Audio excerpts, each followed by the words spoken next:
Welcome! I hope you're doing well. Today I'm going to show you how you can grind your pottery so you get a nice smooth surface so it doesn't scratch your table or wherever you put your pottery. And I'm going to show you a more efficient way of doing that than what most potters are doing. And not only that, I'm going to show you where you can buy these tools at a fraction of what you would normally pay at a pottery supply store.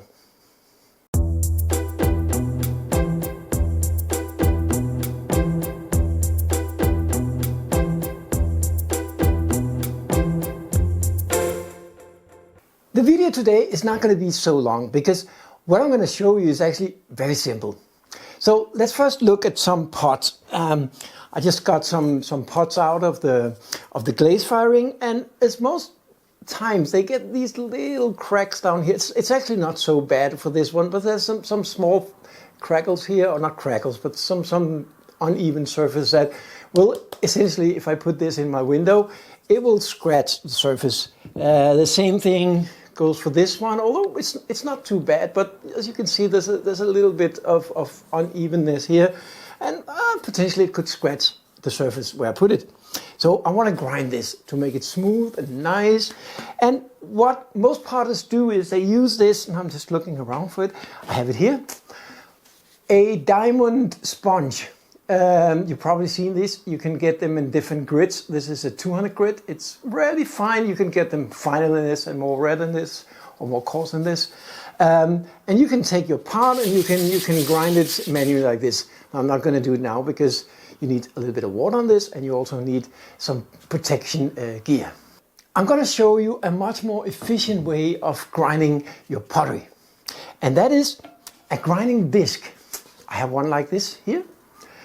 A grinding disc is essentially the same material as you would use on the sponge. It's either a diamond material, as in this case.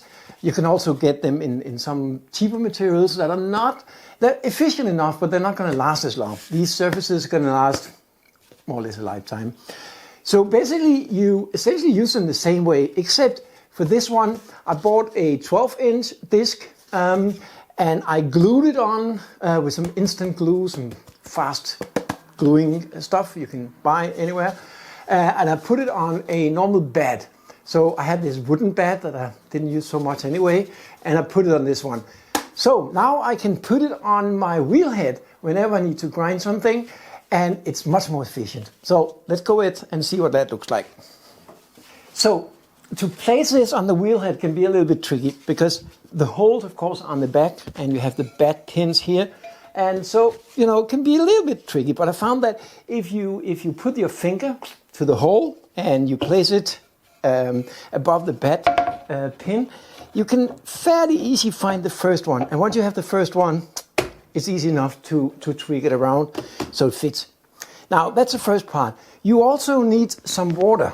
Not so much because of the grinding effect, but because if there's water on the surface, you're going to have less dust.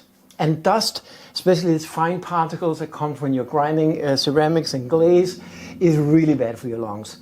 So unless you're only going to do this once in your lifetime, I very much recommend that you put some protection gear on. Water, of course, is going to keep this dust a little down. So basically just put water on it. I mean, I see some potters that also have some sort of running water.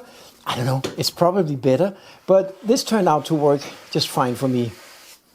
So now we got it wet, and now you need to put on your protection gear. I always use a mask, just something that can filter out small particles should be good.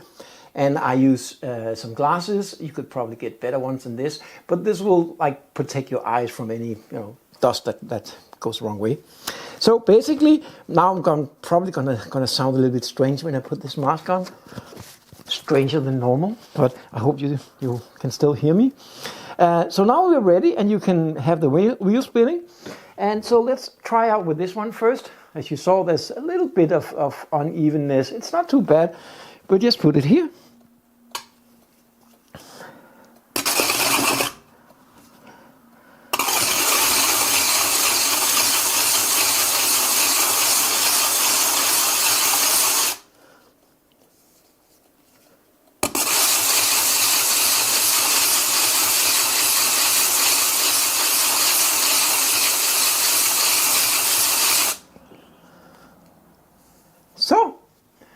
That's it.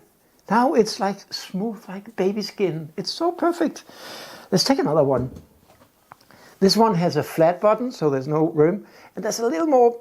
I don't know what it is. Some sort of clay that got stuck there. I mean, it happens all the time. So let's try with this one, because this is actually a little more than the other one.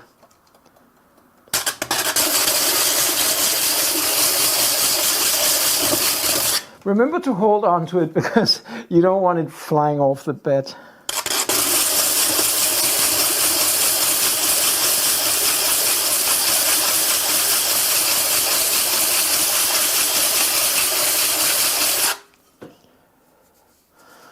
Needs a little more.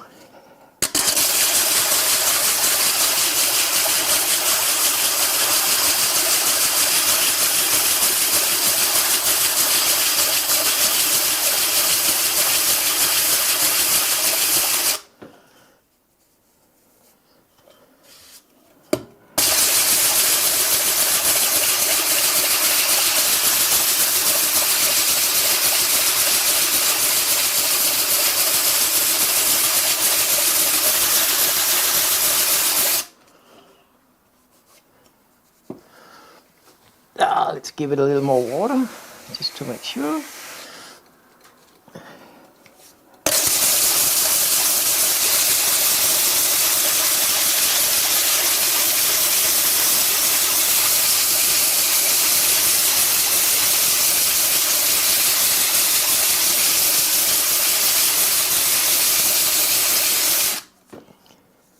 So, now you can still see that there was some scratches, but now again it feels perfectly smooth. So, I mean, that is much easier than using the hand grinder. You can of course still use that for small things, but I like using this. It's just so much easier. So, next step is, where do you buy these grinding discs? As I said in the beginning, you can buy these grinding discs in several different kind of stores. As you've probably seen in some of my other videos, I really like buying my tools from non-pottery stores. It's not because I don't want to support these stores. I do, and I do buy specialized tools, but industrial tools like a grinding disc essentially is, I like to buy from hardware stores or just other kind of stores that sell these kind of things much cheaper than what pottery stores do.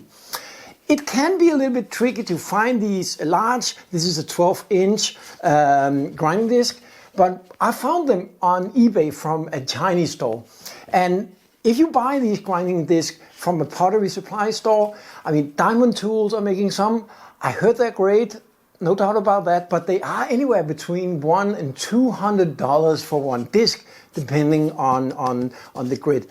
I found one, this one I bought from eBay, from a store I think in Hong Kong, and it was only about, I think it was 22 UK pound, including shipping. So that's like a fraction of what they cost, and it's essentially, it's the same industrial product. I think it worked great for me anyway.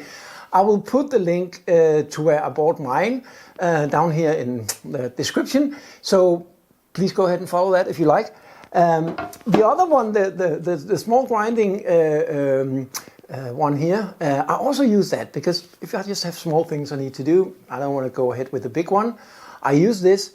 This one you can also buy in pottery supply stores. I admit I bought this on Wish. It's actually functioned great, and I think it was, I don't know, $5 something, much cheaper than what you would usually buy. So this is how I grind my pottery. I hope you was inspired by this. Remember to subscribe to my channel. There's going to be a lot more interesting videos coming up with different techniques and tools and tricks. So subscribe and you will be notified. Have a good day.